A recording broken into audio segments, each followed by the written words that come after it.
A horrific incident in the Kansas City has sent shockwaves across the United States, where a mother mistakenly put her 1-month-old infant in an oven for a nap and the baby died. Friday, 9th of February 2024, Mariah Thomas claims that she accidentally put her 1-month-old daughter, Zariah, in an oven. The accused mother, Mariah Thomas, has been charged with endangering the child's welfare by the court of law. What developments have been made on the case?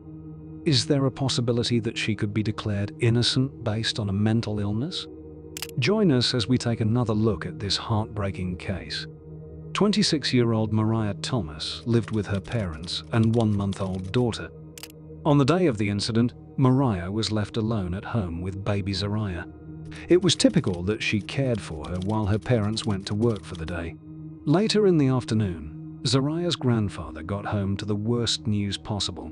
First, he was met with the smell of smoke, then he discovered that Zariah was not only covered in visible burns, but was also unresponsive. Kansas City police were summoned to the home shortly before 1:30 p.m. that Friday after receiving a report of an unresponsive infant. Kansas City police officials reached the crime scene after the horrific incident was reported on February 9th at 1:30 p.m. local time. Upon arrival, authorities discovered the child suffering from apparent burns, and despite the efforts of paramedics, Zariah was pronounced dead at the scene.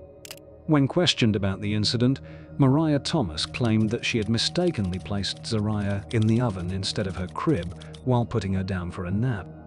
The documents filed in the court, Mariah told her grandfather that she thought she put the child in her crib and she accidentally put her in the oven. This explanation is not only unbelievable, but also deeply troubling. The notion of mistakenly placing a baby in an oven instead of a crib is simply unacceptable and raises serious concerns about the mother's mental health. But before any defense can be considered, a thorough investigation must be conducted, and it must be done in a manner that is devoid of bias or emotion. Many unanswered questions remain, including Mariah's phone activity, search history, and text messages. All these are critical pieces of evidence that law enforcement will need to examine closely. It is imperative for law enforcement to maintain a detached focus and diligently gather and verify all evidence that could shed light on the circumstances surrounding Zariah's tragic fate. In the meantime, the absence of official reports has led to a lot of reliance on the words of breaking news investigative reporter Amanda Yen. She confirmed just how badly the little girl had been burned, and she also had some insights into Mariah's state of mind the day before the incident. Amanda had spoken to a friend of Mariah. This friend had spoken to Mariah the night before and noted that she wasn't feeling her best. However, this friend emphasized that there were no indications of homicidal thoughts or erratic behavior during their conversation. Just like everyone else, Mariah's friend was shocked to learn about the tragedy the next day. But there is still some backstory worth noting. Before the birth of Zariah, Mariah Thomas frequently voiced her frustration about her pregnancy on multiple occasions. She openly shared feelings of exhaustion and other complaints about being pregnant. While one might view these posts as cause for concern, we hesitate to make that assumption. Many women experience challenging pregnancies, from enduring unpleasant symptoms to grappling with changes in their bodies. Not everyone finds joy in the pregnancy experience. Thankfully, expressing frustration during pregnancy does not automatically equate to being an unfit mother.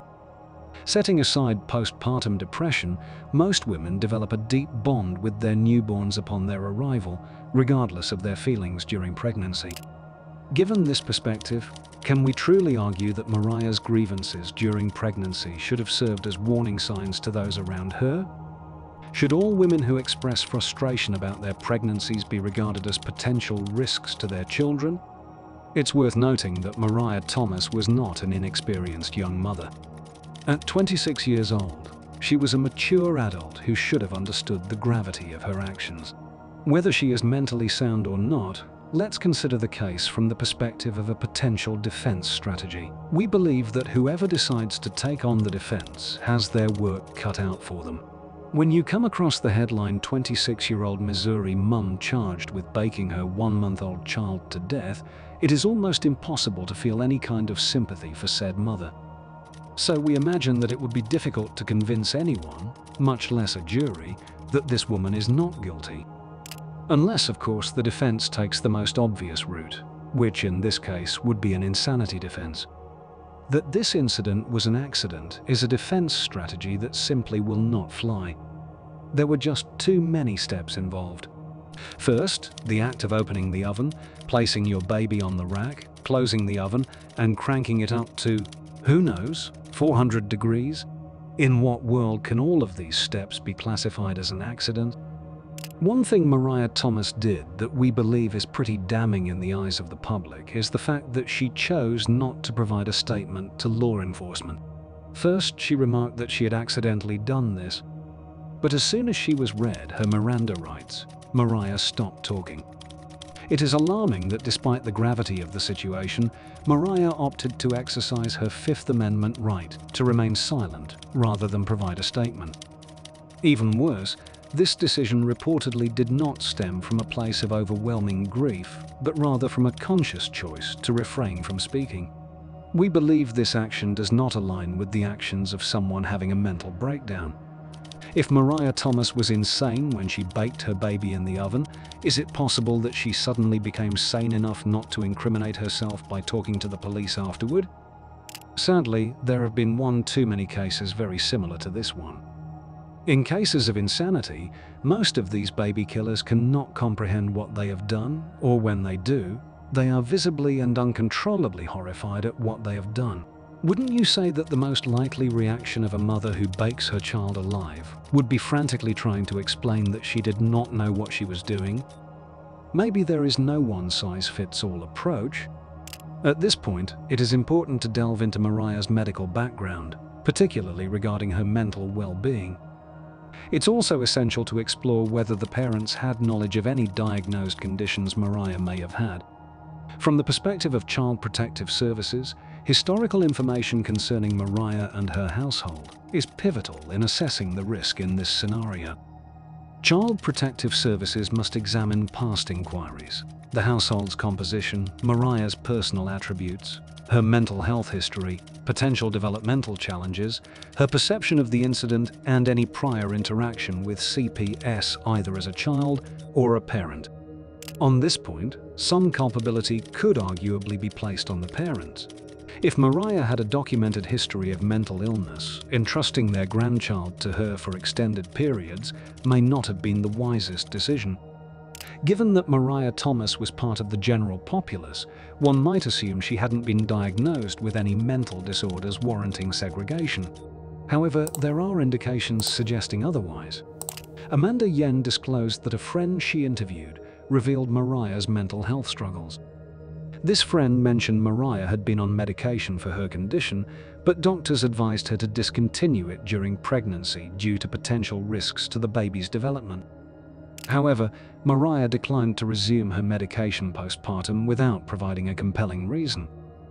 According to Amanda's report, Mariah's friend once inquired if she had resumed medication after the baby's birth, to which Mariah responded negatively, failing to provide a satisfactory explanation. Isn't this a significant aspect of the narrative? Everything appeared normal in the morning when the parents departed. Everyone seemed to be in good spirits, and the baby was properly cared for. Yet, in a sudden turn of events, Mariah was observed opening an oven and placing the baby inside. Could she have experienced a sudden psychological breakdown? Prior to the incident, Mariah Thomas continued to remain active on social media. She posted pictures of herself and Zariah, together with the most heartwarming captions on Facebook.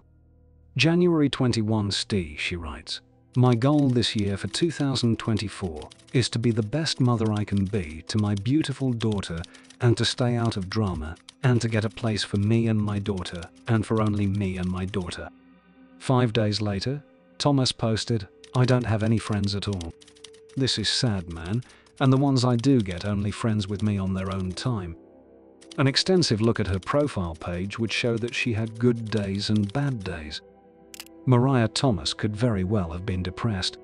If the investigation and, by extension, the defense can all prove that this mother, Mariah Thomas, was mentally unsound at the time the incident happened, then you would agree with us that a guilty verdict or plea cannot be endorsed.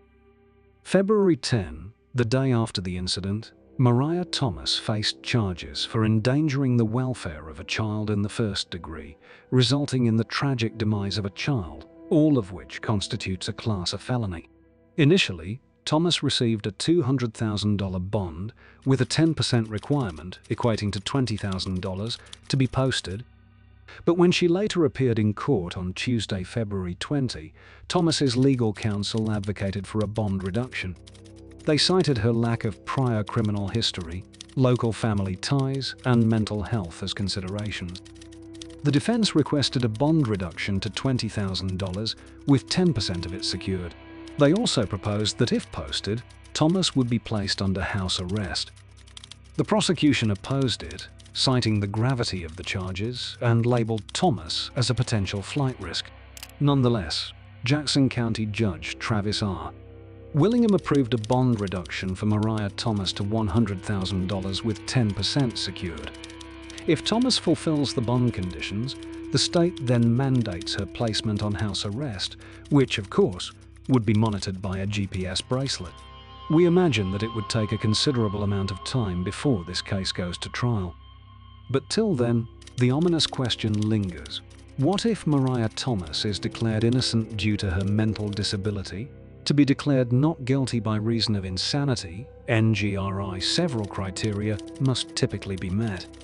Although specific legal standards may vary depending on jurisdiction, the following elements are considered generally when determining an NGRI verdict. The first criterion to be met would be legal insanity definition. The defendant must be found to have been legally insane at the time of the offense. Legal insanity is often defined as lacking the capacity to understand the nature and quality of the act or to distinguish right from wrong at the time of the offense. Next would be a mental state evaluation. Courts often rely on expert psychiatric testimony to evaluate the defendant's mental state at the time of the offense. Mental health professionals assess factors such as the defendant's history of mental illness, behavior leading up to the offense, and any psychiatric evaluations conducted during the legal proceedings. Moving on, there must also be something called a causal connection.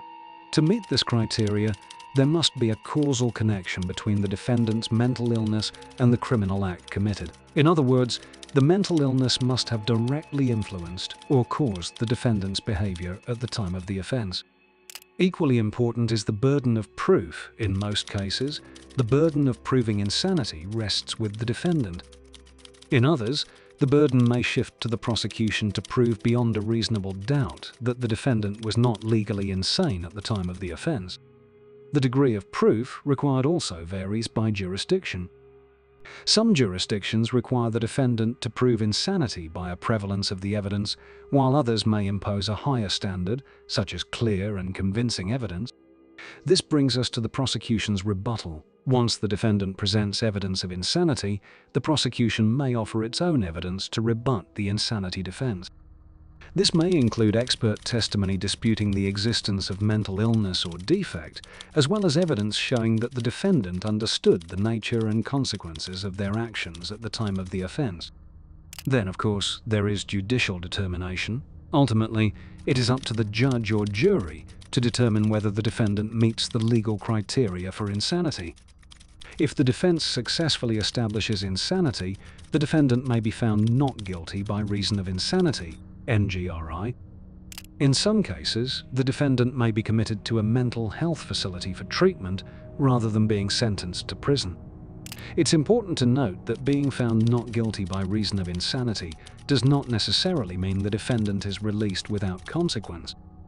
Instead, they may be committed to a psychiatric facility for treatment until they are deemed no longer a threat to themselves or others. Thinking back at the case, we may probably never find out why she did what she did. There was nothing wrong when the parents left that morning. So why did she all of a sudden kill the baby? What happened on that morning when she was seemingly okay? These are questions that the state has to provide answers to. So what if Mariah Thomas is indeed mentally unstable? What if she requires a committed treatment that would extend for the remainder of her life? We certainly don't mean a brief stint of treatment followed by release. We mean an extensive treatment regimen. And in the chance that she becomes mentally stable down the line, do you think she should still face the wrath of the law? Records do not show if Thomas has an attorney representing her. If convicted, Mariah Thomas could face life imprisonment of 10 years according to the Missouri state law.